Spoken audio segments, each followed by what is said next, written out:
Thanks for joining. Happy spring.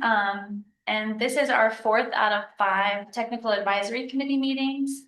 And if everything goes according to plan, this should be the second to last one, so that we can complete the update. And I'm really excited for today's meeting because we have MaeEllen Megginson joining us to talk about her applied policy project through the UVA Batten School of Public Policy. And it's basically her thesis project, and she was an intern here with the PDC this summer, and we've had the pleasure of continuing to work with her on this. And today she's gonna share some of the viable waste diversion solutions that she's identified for the rural portions of our region. And then just for an overview of our agenda, after the presentation, we'll talk through the next steps, which is really just to complete our implementation plans by June 1st. And then we'll just review the timeline and open up for discussion if anybody has any questions. So thanks again, MaeEllen, for joining us today. For some background, MaeEllen is a Master of Public Policy candidate at the Batten School focused on environmental planning and policy. She has supported environmental planning efforts at the TJPDC, led sustainability initiatives at UVA, including forest patch planting and a free compost pickups program for students, and conducted research on urban forestry. She is particularly interested in combining technical analysis and community engagement to support effective, locally grounded environmental solutions. And I'll hand things over to you. Awesome, thank you. I'm going to send a request to share my screen. That's possible. Okay, I think, yes. Are you able to do that? Yes, I just got it. Thank you. All right. Oh.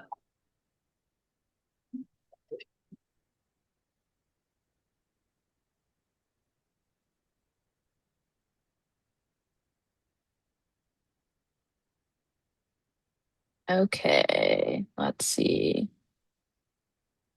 This works. All right. Can you all see that on your end? Yes, we can. Perfect. Okay. So let me get myself organized. All right. So first of all, I just want to say thank you to Bella and Ruth for their support and guidance, and for you all being here listening to my recommendations. I'm really excited to be sharing with you all. So today I'm going to walk through how I framed the problem, how I evaluated policy options, and what I'm recommending for the next plan and what implementation would theoretically look like. I'm in the implementation phase of my project currently, so this is a little bit less fleshed through than the other parts, but a more formal update will be coming by the beginning of May, my complete technical report, which is really exciting. So my goal is not to just present a recommendation, but to provide my decision structure to you all, which will hopefully make this even more useful for you all. All right. So the core finding is that the region does not need a brand new system, luckily. It needs a better performing version of the system it already has.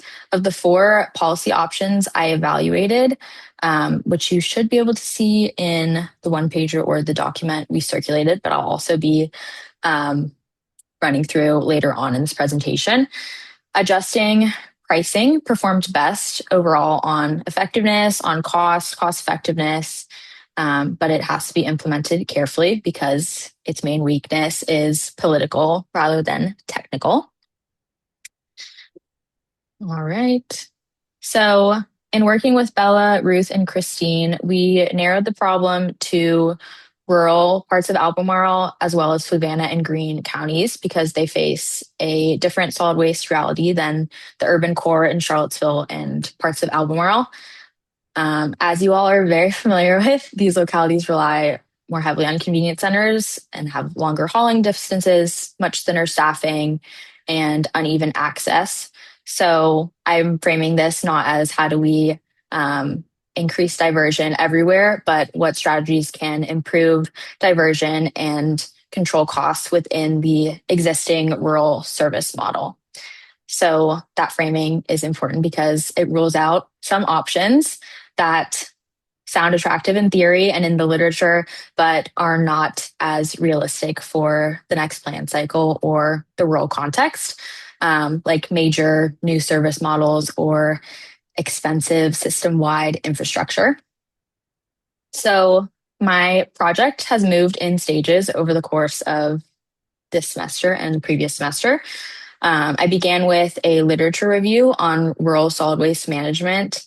It focused on pricing, sorting, regional cooperation, and organics. I then had some expert interviews and reviewed plan documents to refine the problem more to the specific context. From there, I developed a number of criteria.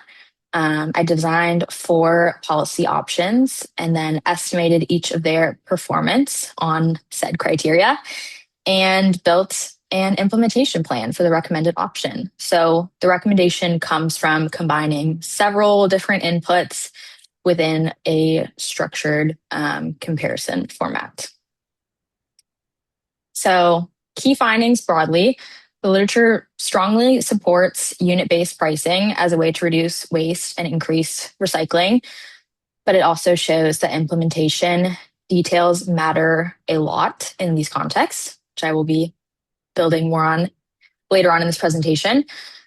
Regional cooperation offers important scale benefits, but the gains take a lot longer to be seen and depend on governance design significantly.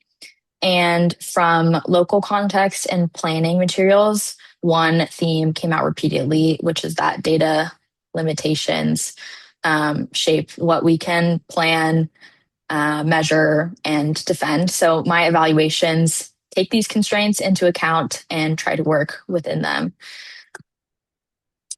So the 4 policy options that emerged from my literature review, research, interviews, etc., are shown on the screen here. So they all leverage different points within the same system. Convenience center improvements help address operations.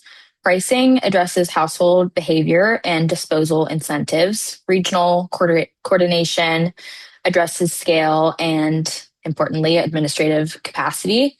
And household composting addresses upstream organic diversion with relatively high political feasibility. Together, they reflect the options that are most plausible within this context, not a theoretical, ideal, perfect system. So the key criteria I chose to evaluate these options are as follows. Effectiveness, first and foremost, in terms of annual tons diverted from the landfill, matters because the point is to reduce disposal. Cost and cost effectiveness matter because local budgets are constrained and we're trying to be responsible with resources we have. Administrative burden, because many of these localities have limited staff capacity. And political feasibility, because even strong policy on paper will fail if it cannot be adopted and sustained. Next, I moved into my quantitative evaluation. A little more background on me. Last semester, I taught a statistics course, and this year I'm teaching econ for public policy undergrads. So I had a lot of fun with this part. I'm not going to belabor my methods because I think they're probably a lot more interesting to me than you all, but I'm very happy to share my spreadsheets and talk more about methodology if you are interested, like I am. But some things I want to highlight about my methods. The evaluation combines empirical findings from the literature with local assumptions about rural solid waste planning unit conditions. For each policy option, I used strongest available evidence to estimate likely disposal reduction, direct costs, and costs per ton over 5 years. And these were structured estimates meant to compare options under assumptions that I would argue are very reasonable and conservative. And this is really important because there are some serious gaps in data availability. So they make false precision a risk, but like I said earlier, I try to be very wary of that. All right, so this is on the one pager and in the document we circulated, but this is the core comparison of my policy options. I'm going to run through them each individually after this, but the headline here is that adjusted pricing stands out. It combines meaningful projected disposal reduction with by far the lowest cost and cost per ton. Composting and convenience center upgrades are both respectable and politically easier. Regional coordination has real value, but its benefits are slower to be seen and more governance dependent than the others. So the question isn't really which option is easiest, but which gives the region the best performance while still being feasible and implementable. All right, so first, improving convenience center performance. This option improves places rural residents already use, and it reflects EPA guidance on infrastructure improvements. So this would modernize rural sites through better on-site sorting, clearer materials separation, and installation of compaction equipment at 3 sites to improve hauling efficiency. I scaled the EPA's estimates to rural parts of the solid waste planning unit for my estimates of costs and effectiveness. This is a really concrete, visible, easier to defend alternative because it's more of a service improvement than a new burden or reinventing the wheel. Its weakness is that its costs are high and it does not change disposal behavior as directly as pricing and some of the other alternatives do. But it's a strong complementary option, especially once revenue or political momentum exists to support targeted reinvestment. All right. Option 2, as I've already spoiled, is my recommendation. It involves adjusting existing pricing structures. So the key is simple. It's directly changing the relative price of disposal and diversion. I got really creative with this evaluation. I actually presented it to my econ students in our sections last week because I used elasticity as estimates from the pay-as-you-throw literature to model the effects of price adjustments ranging from 10 to 30% price increases. So if you're not familiar, elasticity captures residents' price sensitivity. So it's a way to measure if we're changing the price of disposal, how consumption, in this case, paying to dispose of waste, will change. And that gives me my estimates of effectiveness and how much waste would be diverted per incremental price change, which was really a really fun process for me, as you can tell. So this option works within the existing convenience center model. No new infrastructure is required. Its central weakness is political feasibility.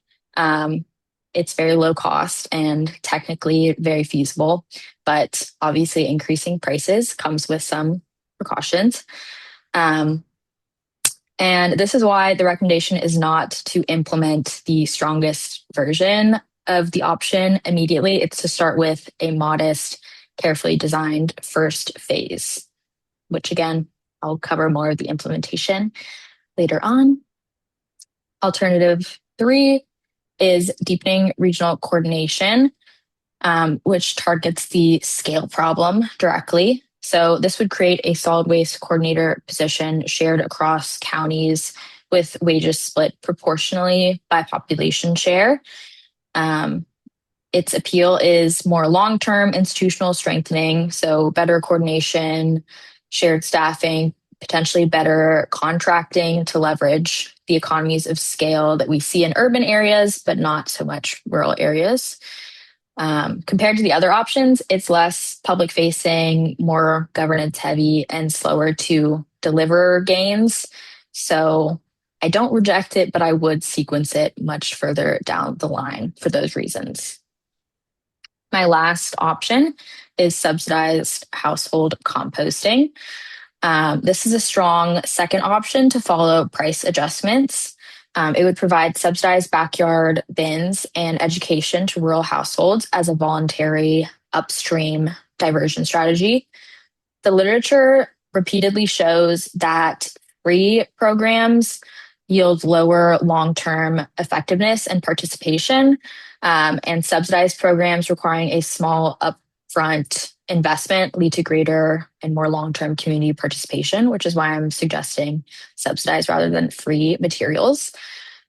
Based on similar case studies of municipalities doing subsidized household composting programs, from the Institute of Local Self-Reliance, I used a 20% uptake rate. So about 20% of households in the rural TJSWPU taking up this program, and a 90% ongoing usage rate for my projections. So that's how I got my costs, is the 20% uptake rate. And then 90% of that 20% is the root of my effectiveness projections for tons diverted per year. So the option is politically attractive because it's voluntary, it's very visible, it avoids any coercive framing, it's optional. Its limitation is that it relies on household participation and behavior. It's also harder to verify because we can't directly observe waste diverted by household composting. But I would argue that this is why it works well with the pricing reform, because that price signal creates further incentive and reason to participate in this program, and pairing the two together is a rational argument for households. And composting gives households a practical way to respond to price changes. So, if you're wondering why I'm recommending pricing reforms despite low feasibility, this is the question that I expected the most. I'm not recommending it because it's the most politically easy, but because it's the strongest performing option overall.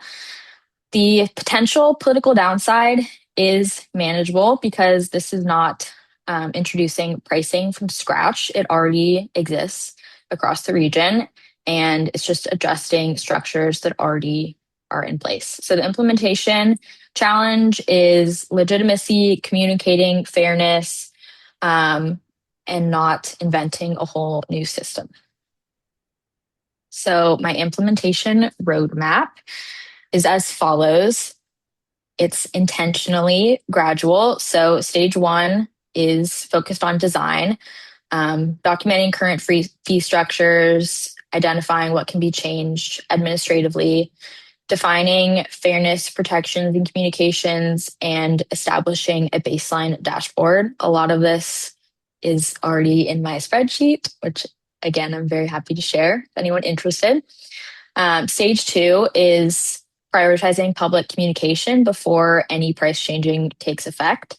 The case studies that I cited earlier emphasize repeatedly that it's really important to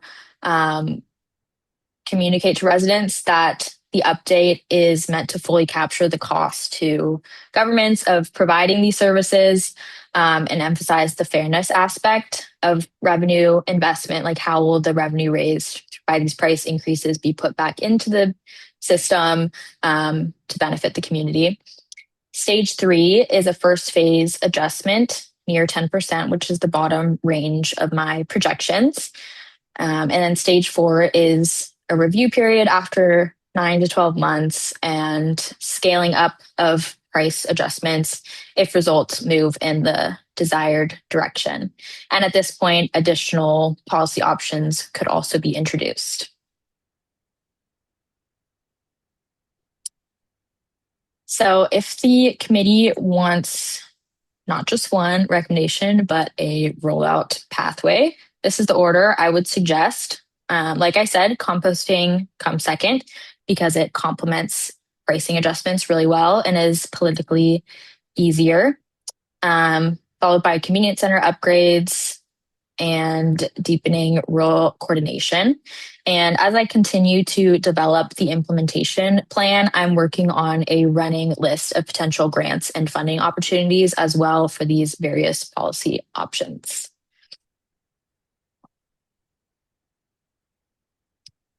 All right. So my final technical report is due the very beginning of May. Between now and then, I'm going to continue refining the implementation, framing, the communications, logic, and supporting materials as well. I'd welcome any questions, requests for additions to my materials, and especially I'm interested in guidance from you all on what specific end products would be most useful for you going forward. But thank you for listening, and I'm excited to hear all of your thoughts. Thank you so much, MaeEllen. Does anybody have any questions or insights to share with MaeEllen? I know we had a few people hop in while you were in your presentation, but MaeEllen has spent the last year working on her kind of final thesis for her master's program to provide suggestions and recommendations for the rural portions of the region. So, any questions?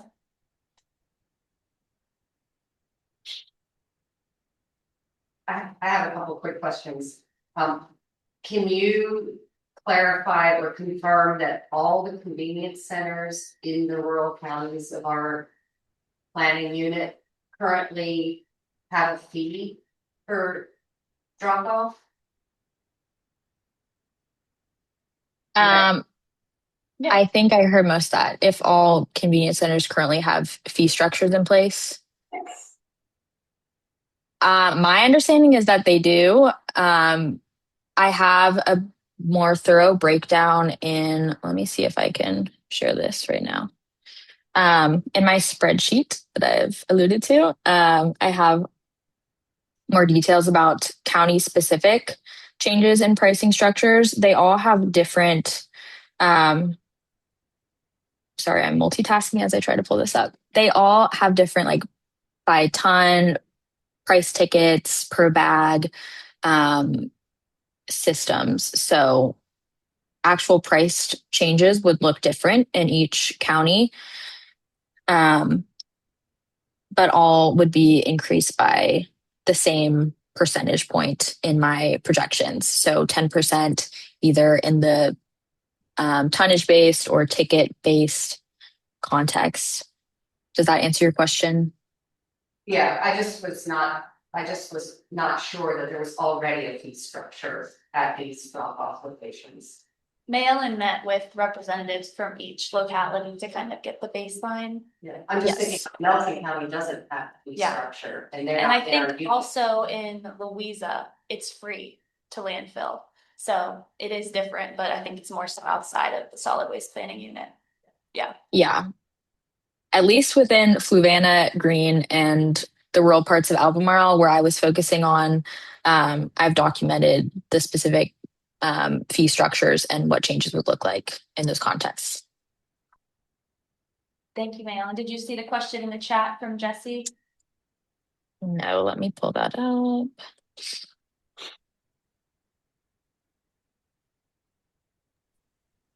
I mean, simply put, I'll just ask it.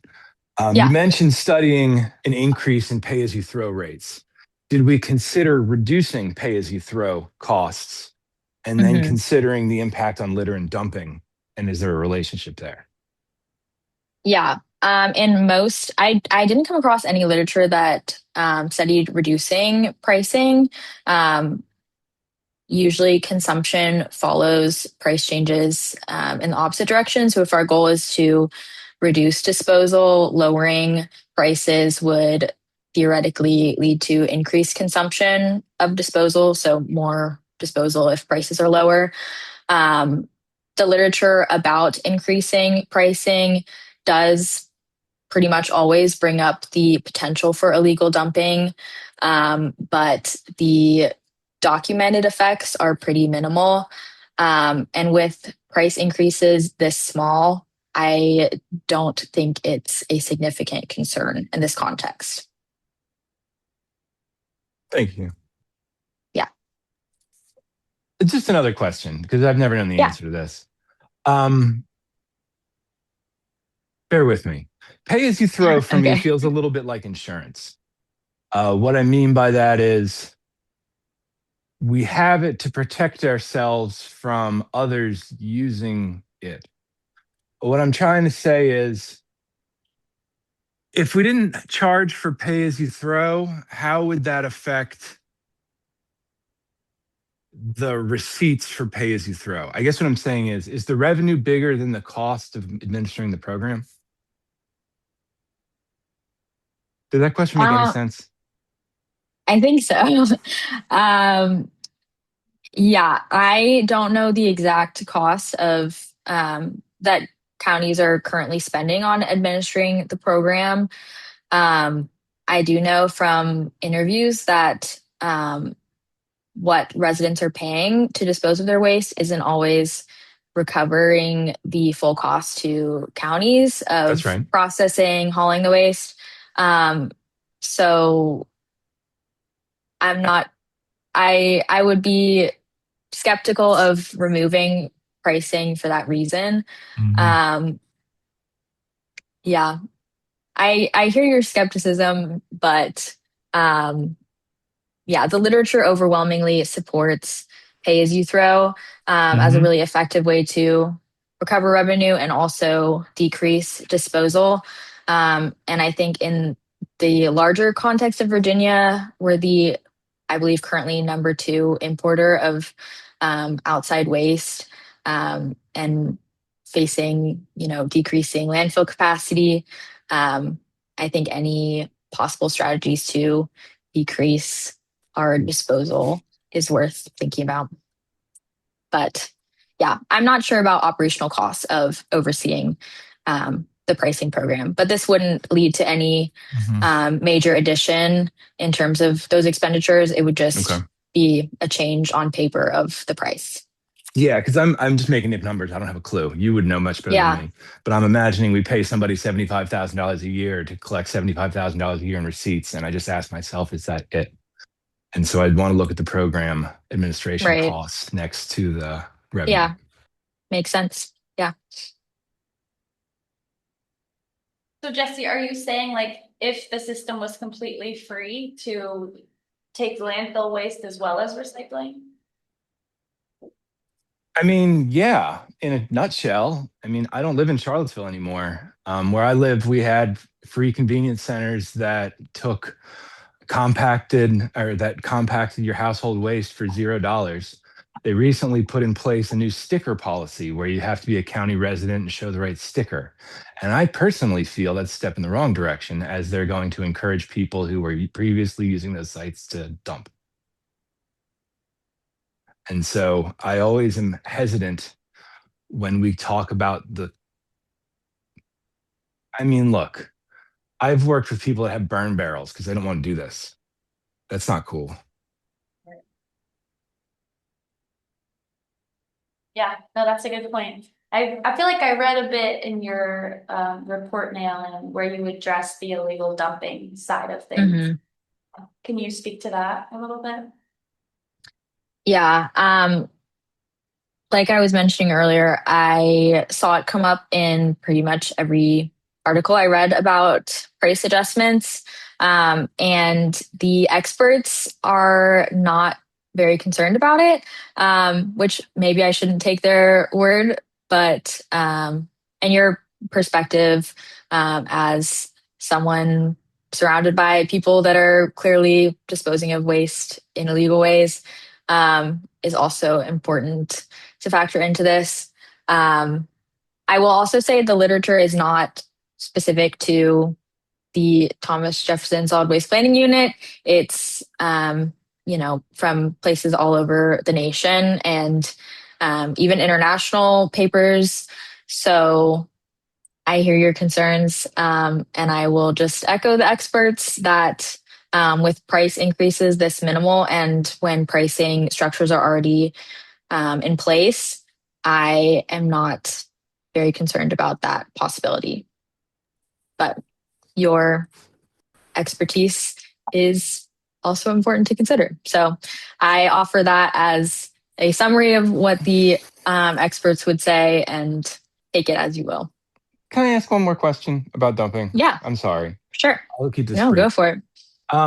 For those who don't already know, I'm from the coast. I grew up in Virginia Beach. It's different there. They have SIPSA. It's a whole different system.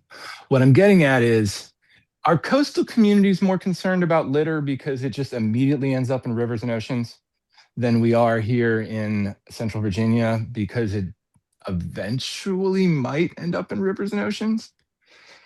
I guess I'm just seeing different structures of waste management as you get away from the bodies of water, and that's the correlation I've discovered. Yeah, that makes sense. I didn't come across that relationship in my Okay. research, but it would make sense to me if that was the case. And again, the angle that I was approaching this problem Mhm. with was how to decrease disposal. Right. So less about where like concerns of bodies of water and where the litter will go, more so Understood. about reducing it in the first place. Yeah. Thank you. Yeah. Thank you for your questions. And I think something else I read in your report, MaeEllen, was as important as the rate increase is, it's also so important to be communicating widely, again, like the why, but Yeah. also I remember a portion about enforcement, like as the transition's going on, monitoring of where the common kind of illegal dumping and litter sites Right. are. And just having kind of more accountability and an online form, I think you even mentioned of like where to report illegal dumping as part of the Hmm. phased implementation. Right. Just wanted to point that out. Yes. Thank you. I had one more question because you mentioned at the end there, what end products would be helpful to our Yeah. locale. And I was curious if you had any examples of what that might look like, just so people can think about that. Yeah, I think some previous examples from other APP students have been like op-eds about what exactly the recommendation would look like. I don't think that's necessarily um, relevant in this situation, but any kind of like educational materials about price changes, communication materials. Um, Really, I'm open to anything that would be helpful for you all. So, if that would be like supplementing the proposed implementation plan with some examples of what I'm proposing would look like, I think that's the most clear option to me. But I don't want to be producing things that I think are helpful but are not actually helpful in practice. So that's why I wanted to open it up for feedback. But if you want to think on it and pass those on to Isabella or I, that is also perfect. Yeah, I'm happy to send along any suggestions that people have. And is it okay if I share your email just in case Yeah, people? of Great. course. Thank you so much, MaeEllen, for all of your efforts Yeah. this. I'm excited to see the implementation report and final technical report coming in May. So thank you so much. All right. Thank you all for having me. Thank you. Thanks. Alrighty, go ahead and share screen.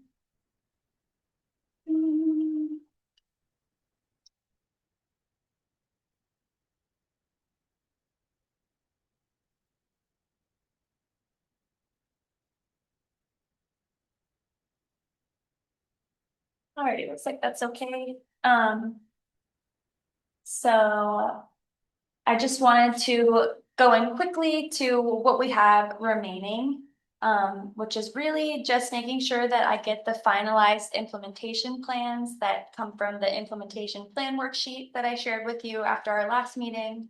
to me by June 1st.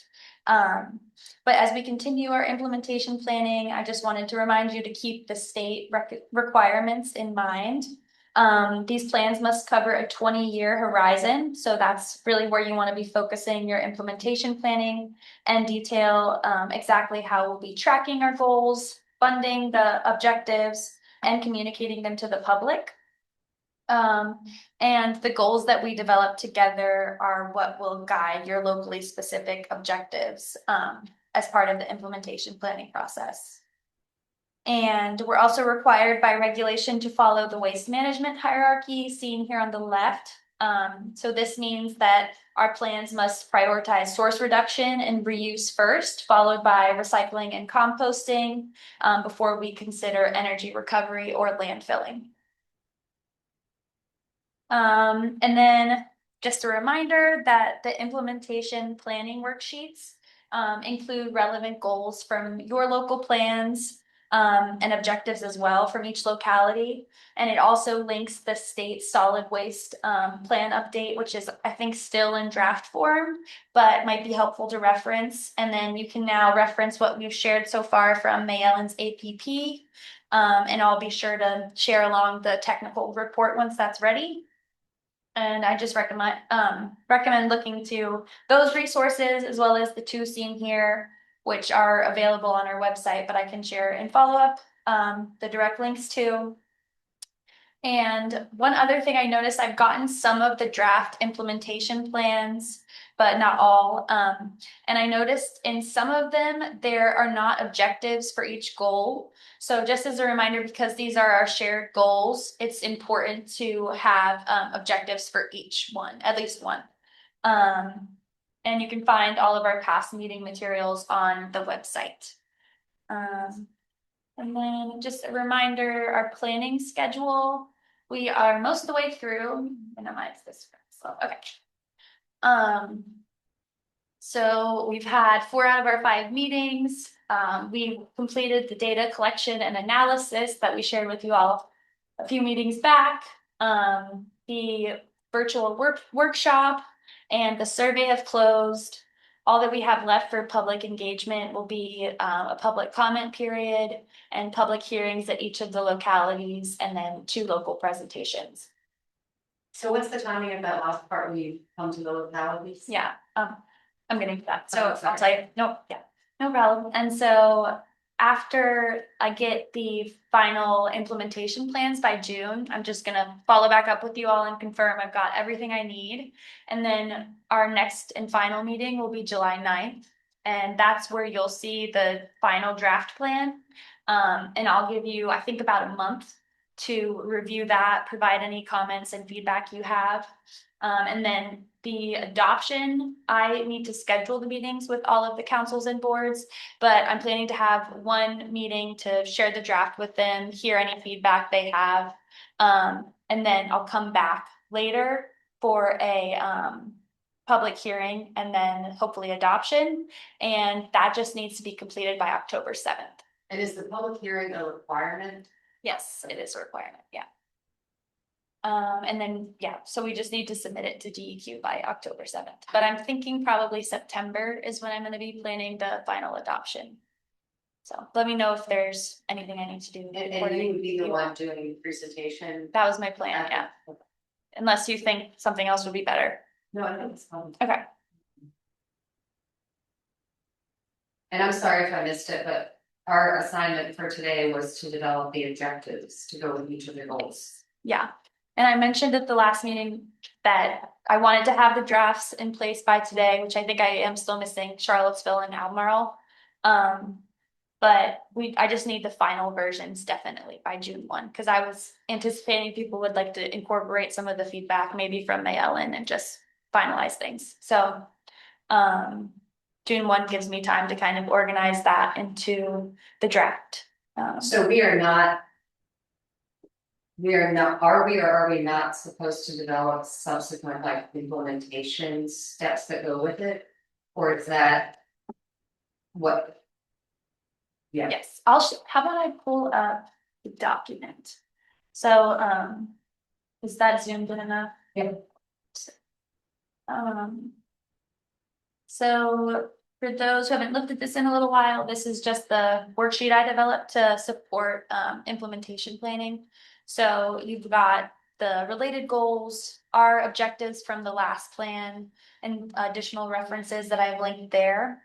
But these are the draft goals that we developed together and edited to finalize in the last meeting. And they're categorized into, I believe, 4 categories. No, just 3 now. Data and information sharing, planning, waste diversion. And then as we move down into implementation planning, I got a key to help you fill out the table here on the next page. But the objectives are kind of, as you fill those out and then fill out the rest of the table, you'll be helping to identify the implementation strategy. So the time frame here, I've got short-term, mid-term, and long-term. So please categorize it by that, or ongoing if it's already happening, with years defined here. And then you'll want to identify the lead party responsible. Please get as specific as possible for that. And then any other stakeholders or resources or partners that you're working with, whether that's actual grants or community members and organizations. And then cost, I just kept kind of vague to be low cost, medium cost, or high cost, with the example of internal policies or staff time kind of being lower cost, and then capital improvements as high cost strategies. So again, I kind of laid out for each goal maybe 2 objectives, but at least one, again, is really preferred, since this the goals are regional goals and we want each locality to be working towards them. So we can just, because we've completed the table, Oh, so we okay. can just email that box to you. Yeah, that's perfect. And then we just need to eliminate this last column, our own notes, yeah. Okay, that's all for that. Does anybody else have any questions? I do have a question, because the previous one, there were a number of objectives that identify the PDC as the lead. So are there going to be PDC specific? Yes, that is our plan, and I'll share those Okay. at the July meeting. Okay. And happy to hear any feedback or suggestions you all have then. But yeah, we will have a few. Any other questions? Alrighty, well, I think we're gonna end a little bit early today. Thank you all so much for joining, and our next meeting will be July 9th, and I'll follow up with the email with the meeting recording and the materials we referenced today. Thank you, guys. Thanks, everybody. Thanks again, MaeEllen.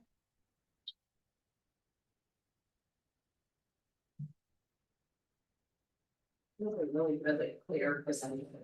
She was amazing. Very